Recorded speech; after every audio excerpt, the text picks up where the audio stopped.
नमस्ते साथियों, आज की क्लास में हम कुछ योगात्मक बहुलक के बारे में अध्ययन करेंगे।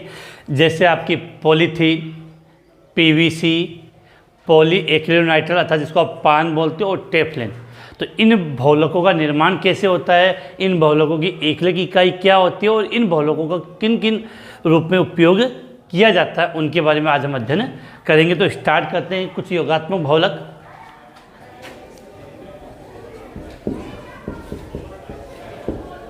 योगात्मक, और लास्ट क्लास में मैंने अपनी लास्ट क्लास में आपको योगात्मक बहुलक के बारे में बता दिया था। तो आज की क्लास में योगात्मक बहुलक के अंदर पहले हम पढ़ेंगे पॉलीथीन। नंबर 1 पर क्या पढ़ेंगे? पॉलीथीन। नंबर 2 पर पीवीसी। नंबर 3 पे टेफ्लॉन।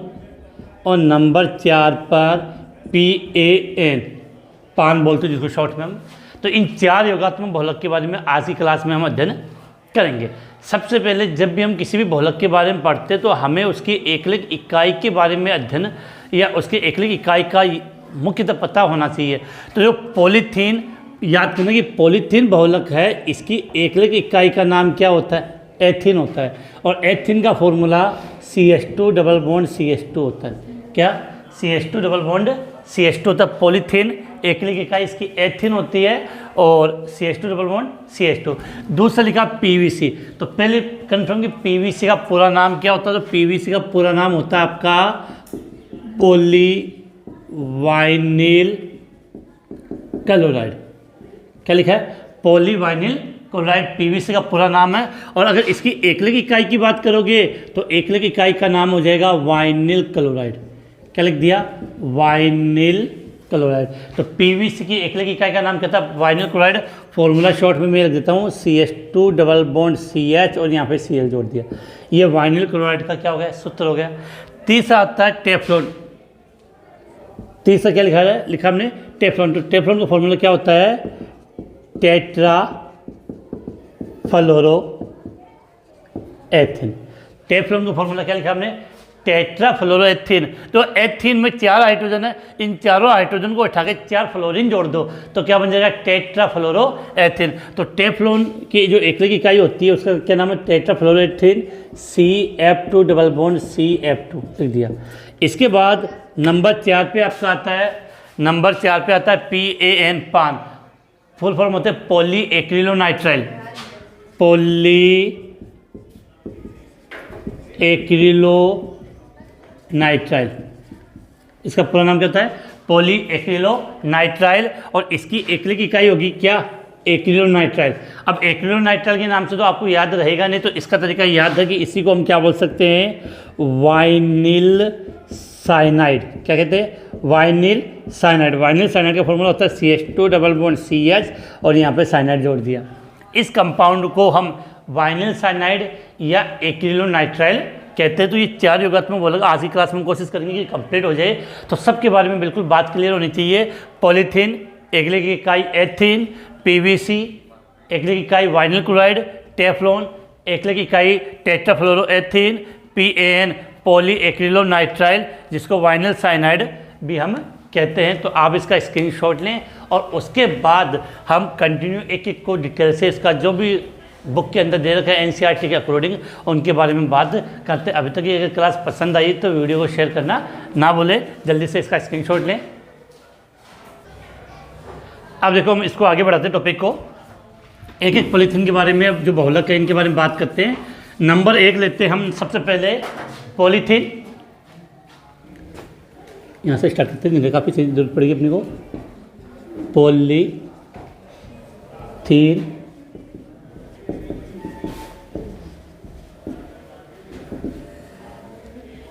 क्या लिखा हमने? पॉलीथीन। अब बात करें पॉलीथीन की तो सबसे पहले आपको यह समझना है कि अपने सिलेबस में पॉलीथीन घनत्व के आधार पर, पॉलीथीन 2 प्रकार की होती है। एक होती है अल्प घनत्व वाली पॉलीथीन और एक होती है हाई घनत्व वाली पॉलीथीन। तो क्या लिखेंगे यहाँ पे कि घनत्व के आधार पर, क्या लिखा है? घनत्व के आधार पर पॉलीथीन, घनत्व के आधार पर पॉलीथीन दो प्रकार की होती है। घनत्व के आधार पर पॉलीथीन कितने प्रकार की होती है? दो प्रकार की। नंबर एक आपको याद करना है, अल्प घनत्व वाली पॉलीथीन, लो डेंसिटी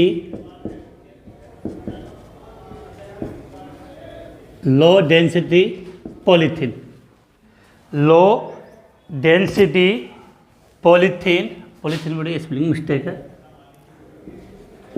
पॉली लिख देता हूँ यहाँ पे POLY,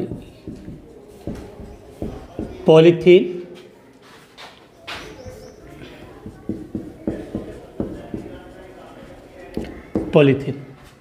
तो क्या लिखा? पॉलीथीन घनत्व के आधार पर पॉलीथीन कितने प्रकार की होती है? दो प्रकार की। पहली है अल्प घनत्व वाली पॉलीथीन, दूसरी होगी हाई घनत्व वाली, मतलब उच्च घनत्व वाली पॉलीथीन। देखो अब अल्प घनत्व वाली पॉलीथीन को इंग्लिश में बोलते हैं लो डेंसिटी पॉलीथीन। तो लो का पहला अक्षर L, डेंसिटी का पहला अक्षर D और पॉलीथीन का पहला अक्षर P।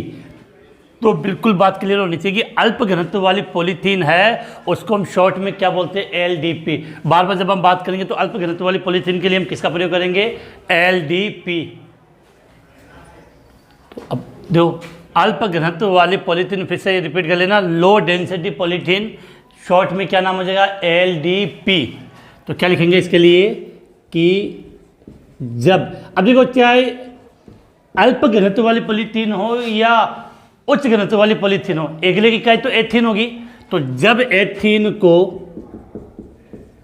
1000 से 2000 ATM दाब,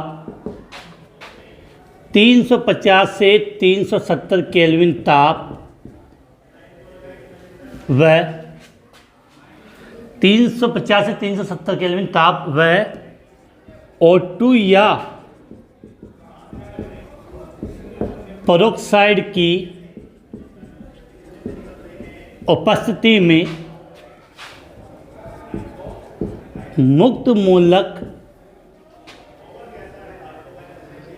क्रियाविधि किसके द्वारा संपन्न होती है? हमने लास्ट क्लास में पढ़ा था, मुक्त मूलक के द्वारा। तो जब एथीन को 1000 से 2000 ATM दाब, 350 से 370 केल्विन ताप, O2 या पेरोक्साइड की उपस्थिति में मुक्त मूलक क्रियाविधि द्वारा भौलकीकरण करते हैं तो अल्प घनत्व वाली पॉलीथीन प्राप्त होती है। ठीक है, अब इसका निर्माण सीखना कि निर्माण किस प्रकार से हुआ। तो देखो एकले की इकाई आपने क्या ली? एथीन। तो CH2 डबल बॉन्ड CH2, कितने अणु लोगे? N।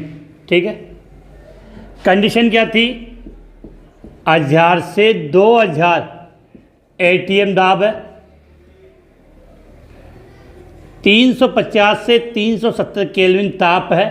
इसके अलावा या तो O2 होगा या पेरोक्साइड, O2 या पेरोक्साइड की उपस्थिति में आपने इसका क्या किया?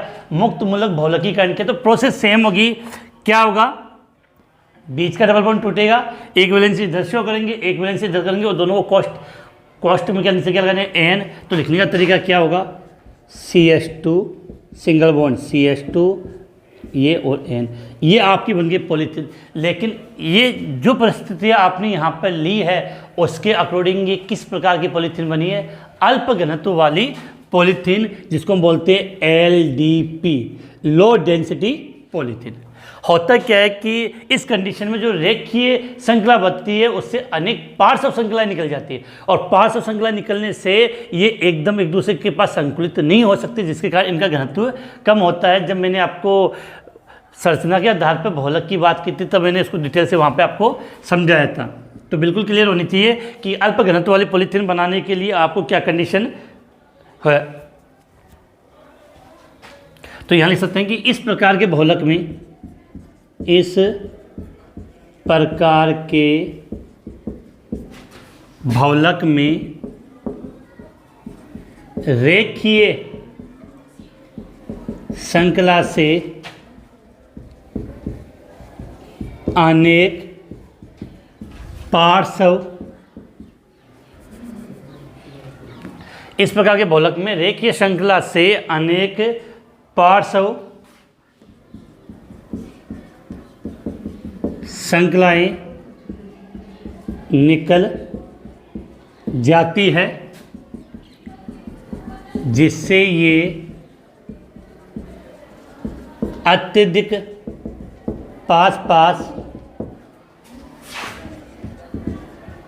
संकुलित नहीं हो सकती, जिसके कारण इनका घनत्व क्या होता है, कम होता है। जो समझने की कंडीशन है, आप समझ जाओ कि क्या होता है। जैसे ये एक मुख्य श्रृंखला थी, अब इसमें पार्श्व श्रृंखला नहीं है तो दूर से बिल्कुल इसके पास में आ जाएगी, लेकिन क्या ये बीच बीच में से टूट जाती है और इस प्रकार से इनसे क्या निकल जाती है, शाखा निकल जाती है। तो दूसरी जब रेखीय श्रृंखला आएगी तो उसमें क्या रहेगा, गैप रहेगा, और गैप रहेगा तो इनका घनत्व क्या होगा, कम होगा। तो ये बात आपके माइंड में होनी चाहिए। इसके बाद यहाँ नीचे स्पेस नहीं तो मैं यहाँ लिख रहा हूँ कि LDP के उपयोग, किसकी बात करें, ये ध्यान में छोटे छोटे इनके उपयोग है वो बिल्कुल अपने माइंड में क्लियर होने चाहिए। तो यहाँ मैं लिख देता हूँ हेडिंग कि LDP के उपयोग, LDP के उपयोग। तो पहला तो आपको याद रखना है कि LDP क्या होता है, अक्रिय होती है, डेड और विद्युत के अल्पचालक होते हैं। तो विशेष बात है कि विद्युत तारों पर विद्युत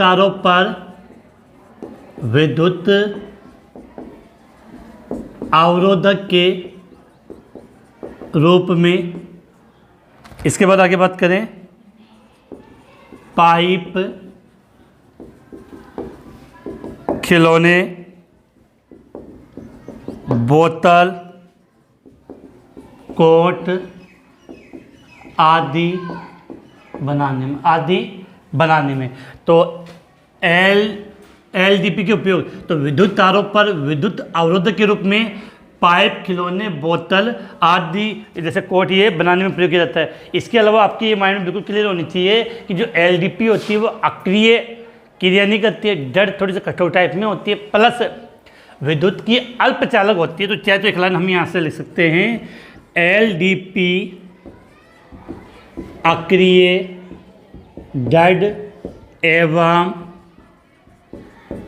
विद्युत की अल्पचालक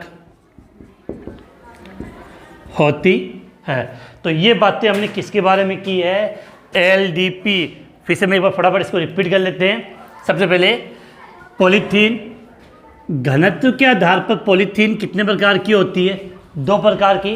पहली हो गई आपकी अल्प घनत्व वाली पॉलीथीन, जिसको शॉर्ट में हम क्या बोलते हैं, LDP, लो डेंसिटी पॉलीथीन।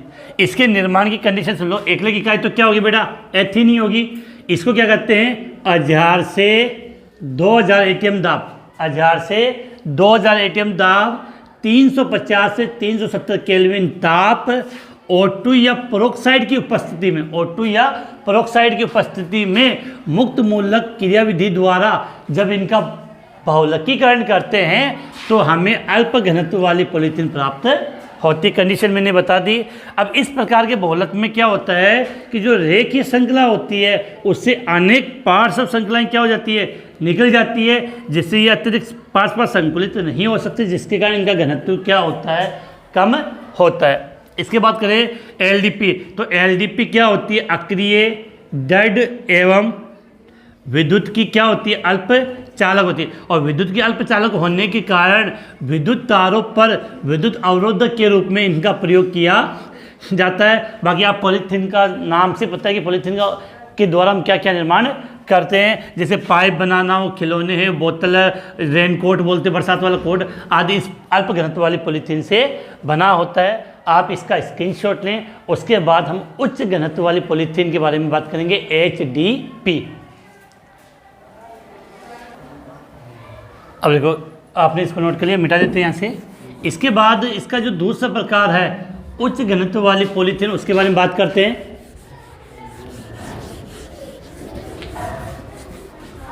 अब देखो यहाँ पे बात करें कि दूसरी नंबर 2 पर क्या लिखेंगे, उच्च घनत्व वाली पॉलीथीन। क्या लिखा है, उच्च घनत्व वाली पॉलीथीन, इंग्लिश में क्या बोलते हैं इसको, हाई डेंसिटी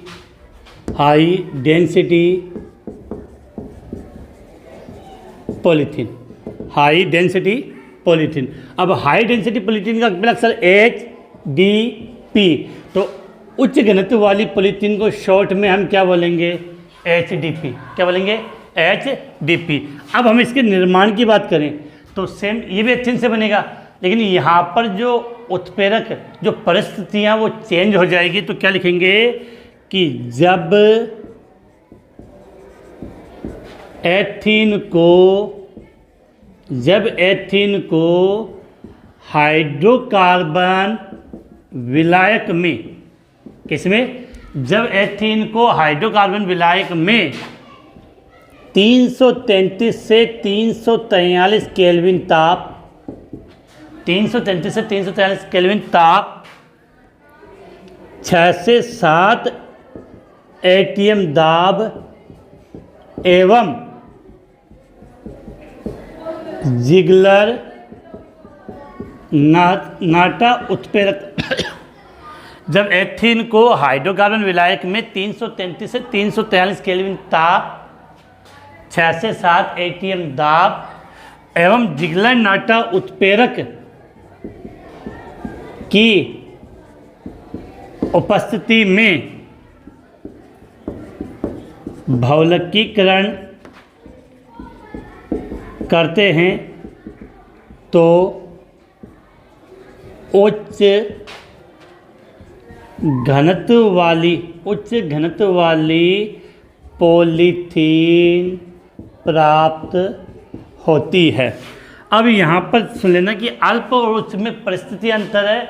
अगर आपको उच्च घनत्व वाली पॉलीथीन चाहिए तो एथीन को हाइड्रोकार्बन विलायक में 333 से 343 केल्विन ताप, 6 से 7 एटीएम दाब और जिगलर नाटा उत्प्रेरक की उपस्थिति में उसको भौलकीकरण किया जाता है। अब आप क्वेश्चन पूछोगे सर जिगलर नाटा उत्प्रेरक क्या था, अभी बता रहा हूँ। सीधा क्वेश्चन भी एग्जाम में पूछ लिया जाता है कि जिगलर नाटा उत्प्रेरक क्या है, ये किसे कहते हैं।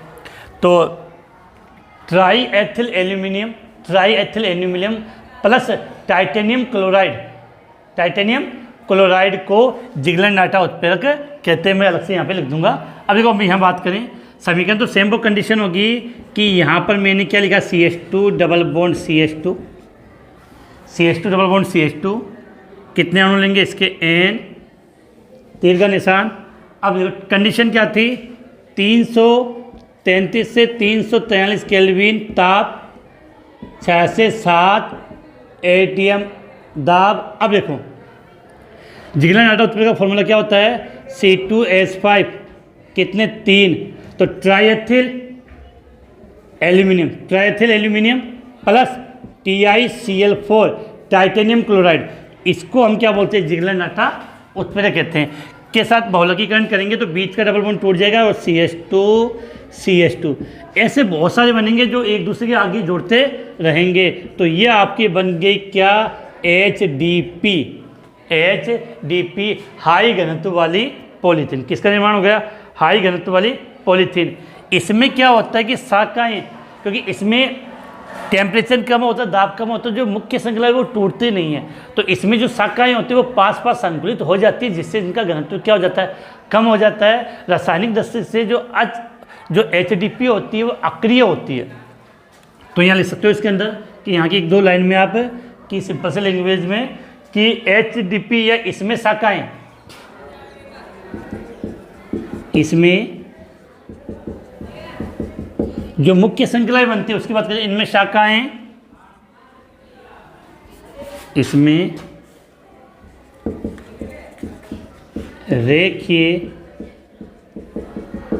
रेखीय श्रृंखलाएं पास पास संकुलित होने के कारण, इनमें रेखीय श्रृंखलाएं पास पास संकुलित होने के कारण इनका घनत्व उच्च होता है, अधिक होता है। इनका घनत्व क्या होता है? उच्च होता है। अब इनके उपयोग या एक दो विशेष बातें हैं वो हम यहाँ पर लिख लेते हैं कि एक तो आपके माइंड में बिल्कुल ये बात क्लियर होनी चाहिए कि HDP रासायनिक रूप से अक्रिय होती है। HDP रासायनिक रूप से अक्रिय होती है, आसानी से क्रिया नहीं करती है। उपयोग की बात करें तो इनका उपयोग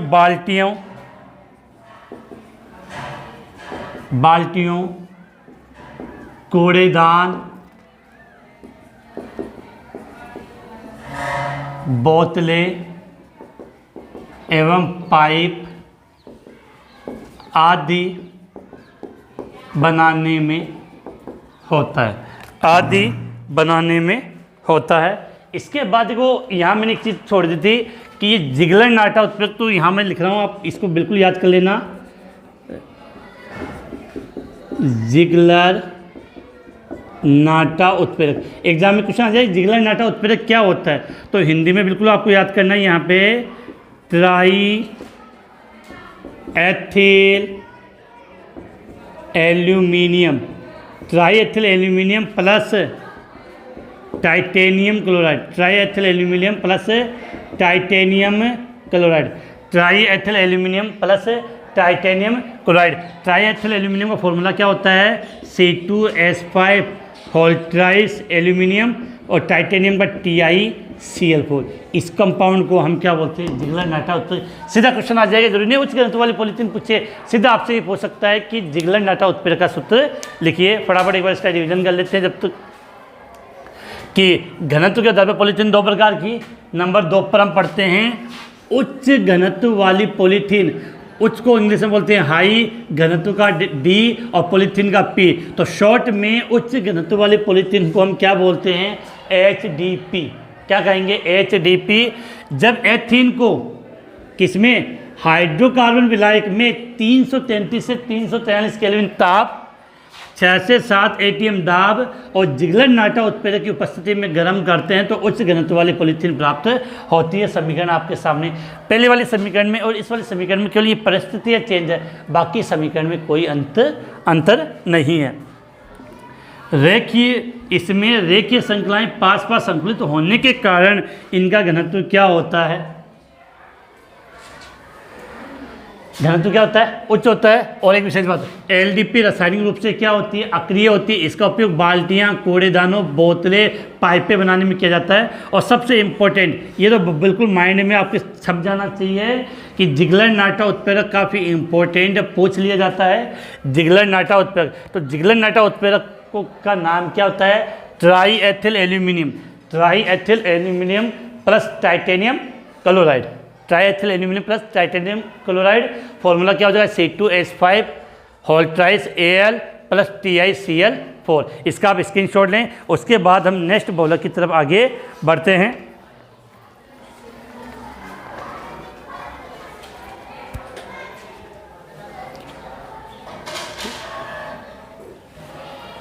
तो स्क्रीनशॉट आपका हो गया, इसको मिटा देते हैं। इसके बाद दूसरा जो अपना बहुलक आता है वो बात करें, जैसे इंपॉर्टेंट के रूप में लेते तो जैसे एक PVC होता है। वैसे PVC के बारे में मैंने अपनी पिछली क्लास के अंदर 1-2 क्लास के बारे में लिखवा दिया था, PVC की स्ट्रक्चर क्या बनती है वो सब है। उससे भी ज़्यादा इंपॉर्टेंट जो कंपाउंड है वो होता है आपका टेफ्लॉन। क्या होता है? टेफ्लॉन होता है। यहाँ से स्टार्ट करते हैं। नंबर 2 पर हम क्या ले रहे हैं? टेफ्लॉन। अभी वो टेफ्लॉन एक बहुलक है। इस टेफ्लॉन का दूसरा नाम होता है, रियल नाम जो जिसे हम समझ रहे हैं, पॉलीटेट्राफ्लोरोएथेन। टेफ्लॉन को हम क्या बोल सकते हैं?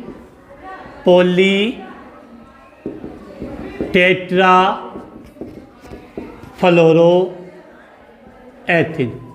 क्या लिखा मैंने? पॉलीटेट्राफ्लोरोएथेन। तो क्लियर है, टेफ्लॉन को हम क्या लिख सकते हैं? पॉलीटेट्राफ्लोरोएथेन। टेट्राफ्लोरोएथेन। अब देखो यहाँ से क्लियर हो गया है कि टेफ्लॉन का नाम दिया हमने पॉली टेट्राफ्लोरोएथेन, तो इसकी एकलिक इकाई क्या हो गई? टेट्राफ्लोरोएथेन। बिल्कुल क्लियर होना चाहिए कि टेफ्लॉन, प्रश्न आ गया सीधा टेफ्लॉन की एकलिक इकाई का नाम क्या होता है, तो हम क्या लिखेंगे? टेट्राफ्लोरोएथेन। अब क्या होता है कि टेट्राफ्लोरोएथेन होता है, उसको उच्च दाब पर टेट्राफ्लोरोएथेन को उच्च दाब पर सल्फेट के साथ यौगज बहुलकीकरण करने पर टेफ्लॉन प्राप्त होता है। देखो यहाँ पर हम लिखते हैं कि पॉली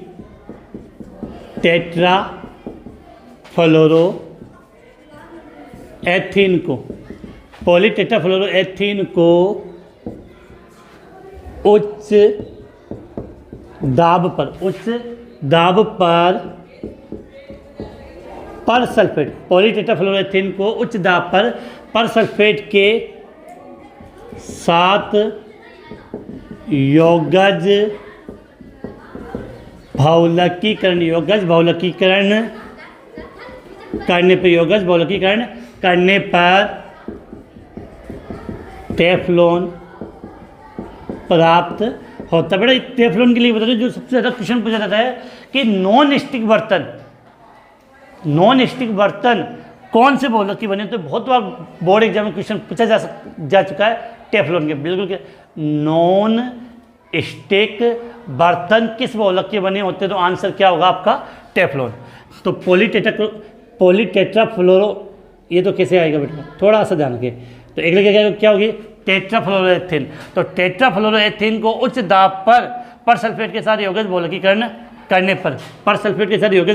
करने पर टेफ्लॉन प्राप्त होता है। देखो पॉली टेट्राफ्लोरो की स्ट्रक्चर बनाइए, तो देखो यहाँ समझते हैं CF2 double bond CF2, N अणु लिए, देखो CF2 डबल बॉन्ड CF2, क्या नाम हो गया?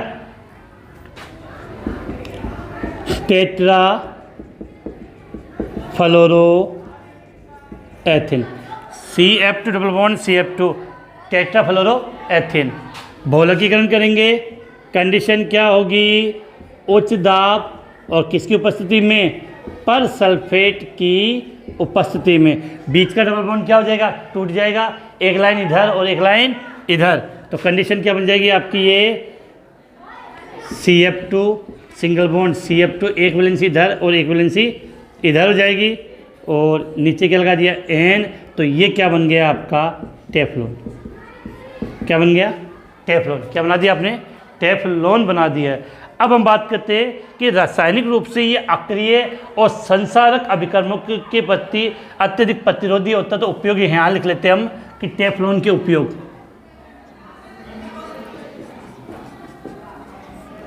टेफ्लॉन के उपयोग काफ़ी अच्छा क्वेश्चन पूछा जाता है टेफ्लॉन कि एक तो टेफ्लॉन की एकल इकाई क्या होती है?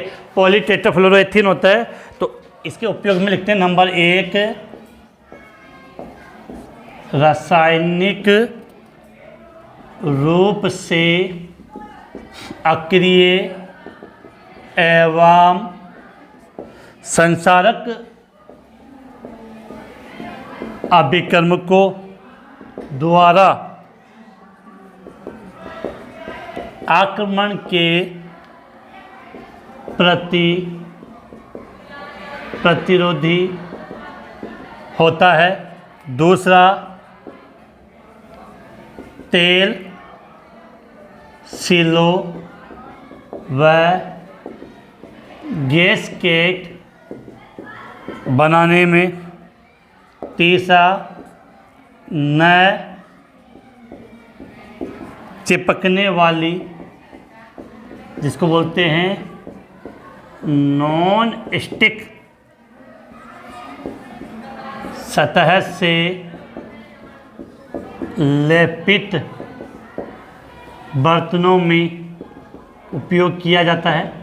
और एक विशेष बात आप और याद कर लेना कि टेफ्लॉन का जो आवरण होता है, टेफ्लॉन आवरण 300 डिग्री सेल्सियस या उससे अधिक ताप पर या उससे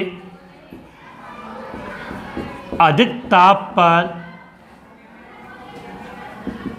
क्षरण हो जाता है। तो ये क्या लिखा था हमने टेफ्लॉन के बारे में, कि फिर से एक बार रिपीट कर दूँ मेन बातें। सबसे पहले टेफ्लॉन का दूसरा नाम, टेफ्लॉन का दूसरा नाम क्या होगा? पॉलीटेट्राफ्लोरोएथिन। तो ये याद करोगे तो वैसे एक लगी क्या याद हो जाएगी? टेफ्लॉन को और क्या बोल सकते हैं? पॉलीटेट्राफ्लोरोएथिन। तो एकले की इकाई क्या हो गई इसकी? टेट्राफ्लोरोएथिन। तो टेफ्लॉन की एकले की इकाई का क्या नाम हुआ? टेट्राफ्लोरोएथिन। इसको क्या करते हैं? उच्च दाब पर सल्फेट के साथ इसका यौगिक बहुलकीकरण करते हैं तो टेफ्लॉन हमें प्राप्त होता है। टेफ्लॉन की टेट्राफ्लोरोएथिन स्ट्रक्चर याद होनी चाहिए, CH2 डबल बॉन्ड CH2। अब यहाँ पर हम दो बातें और समझते हैं कि टेफ्लॉन के अगर उपयोग की बात करें तो टेफ्लॉन क्या होता है? रासायनिक रूप से अक्रिय और संसारक अभिकर्मकों के प्रति, मतलब नॉर्मल जो अभिकर्मक जो नुकसान पहुँचाते हैं उनके प्रति ये प्रतिरोधी होता है।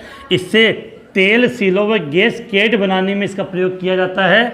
और सबसे विशेष जो सबसे ज़्यादा इम्पोर्टेंट है और बोर्ड एग्जाम में बार बार पूछा जाता है कि न चिपकने वाली अर्थात नॉन स्टिक सतह से लेपित बर्तनों में इसका उपयोग किया जाता है। लेकिन विशेष बात एक है कि अगर टेम्परेचर 300 या उससे अधिक टेम्परेचर है तो टेफ्लॉन धीरे धीरे क्या होने लगता है? नष्ट होने लगता है।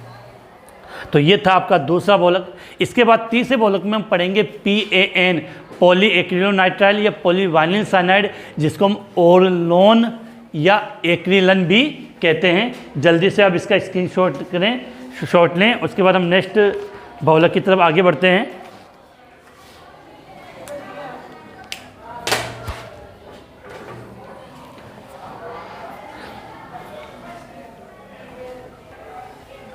अब इसको मिटा देते हैं यहाँ से।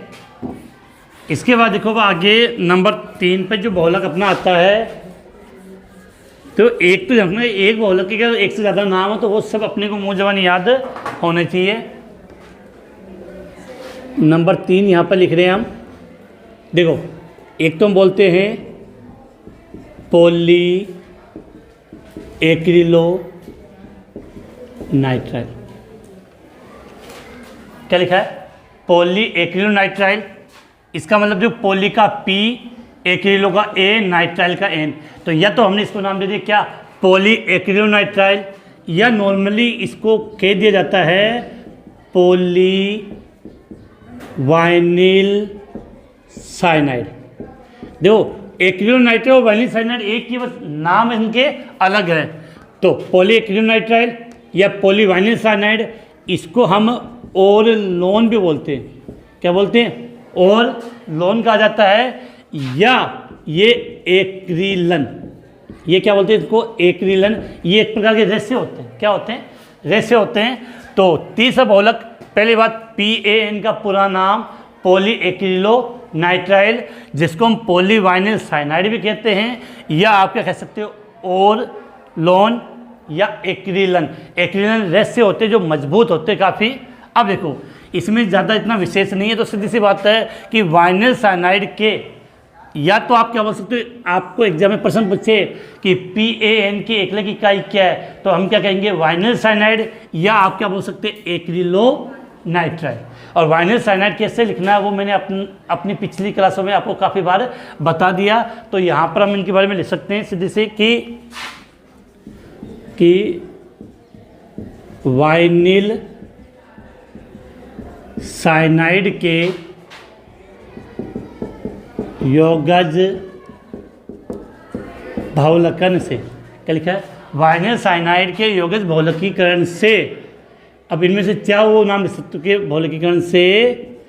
पॉली एक्रिलोनाइट्राइल बहुलक प्राप्त होता है। अब देखो मैंने अपनी लास्ट क्लास में आपको वाइनिल का तरीका बताया था। वाइनिल कह सकते हैं हम CH2 डबल बॉन्ड CH, और इसकी एक वैलेंसी फ्री होती है। ये हो गया वाइनिल, वैलेंसी फ्री है। अब उसके साथ मैंने क्या जोड़ दिया? CN साइनाइड, तो ये हो गया वाइनिल साइनाइड। अब इसका बहुलकीकरण करना है तो मैंने कितने अणु लिए? N। तो क्या हो जाएगा? बीच का डबल बॉन्ड क्या होगा? टूट जाएगा। तो कंडीशन क्या आएगी? CH2 CH, ये वैलेंसी, और नीचे क्या जोड़ा जाएगा? CN, और ये आपका बन गया बहुलक, यहाँ एन लगा दिए और इसको हमने क्या नाम दे दिया, PAN। क्या नाम दिया इसको, PAN। और ये अभिक्रिया जितनी भी यौगिक अभिक्रिया होती है वो ऑलमोस्ट किसकी उपस्थिति में होती है, पेरोक्साइड की उपस्थिति में होती है।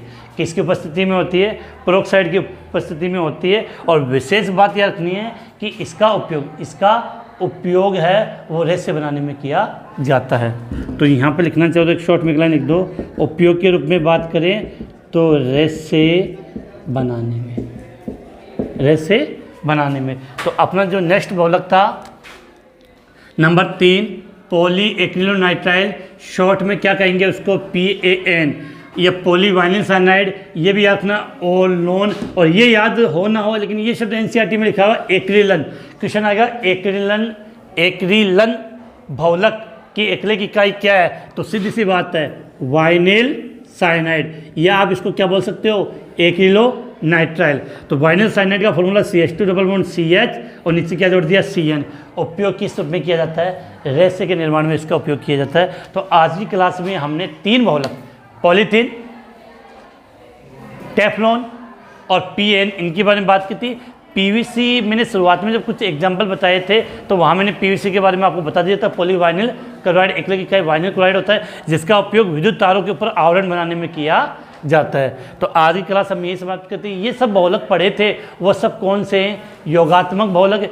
इसके बाद अगर हम आगे बात करें तो बहुलक में आएगा आपका संघनन बहुलक। और संघनन बहुलक में अगर आपको याद हो आपने एग्जाम्पल पढ़े थे नाइलॉन 66, टेरिलीन, उन सब के बारे में हम अध्ययन करेंगे अपनी नेक्स्ट क्लास में। तो आज की क्लास यही समाप्त होती है।